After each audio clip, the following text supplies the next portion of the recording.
يا ترى ممكن بنوتة يجيلها ورم في عنق الرحم بسبب زيارة مركز من مراكز الليزر؟ الموضوع ده عامل قلق بشكل كبير وتساؤلات كتير، لكن ايه هي الحقيقة؟ الحقيقة ان اللي عامل القلق ده كله هو خبر انتشار فيروس ال HPV او ما يعرف به الورم الحليمي البشري.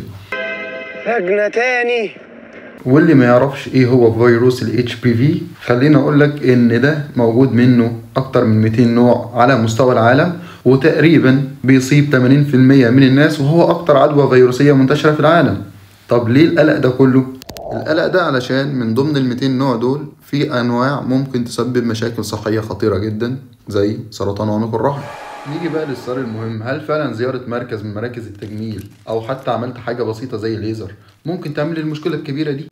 عمليا نظريا بقى صعب جدا، الا لو رحت عند ام حماده، مع احترامنا طبعا لام حماده، وده لان الفيروس عشان ينتقل محتاج تلامس مباشر بالجلد بجانب انتقاله ببعض العلاقات الجنسيه. طيب بما اننا قلنا ان هو بيصيب 80% من الناس، فمعظم الناس الحمد لله بتعدي بدون ظهور اي اعراض. الاعراض اللي ممكن تظهر ظهور زيادة جلدية على الجلد او حتى حكة واحمرار غريب، ولو لسه في شك ممكن نطلب بعض التحاليل التانية. ومعلومة جميلة في اخر الفيديو، زي ما قلنا ان في بعض الانواع الخطرة اللي ممكن تسبب مشاكل صحية كبيرة، برضو الحمد لله موجود منه تطعيم في مصر، وممكن ان شاء الله نتفادى كل المشاكل بتاعته دي بكل سهولة.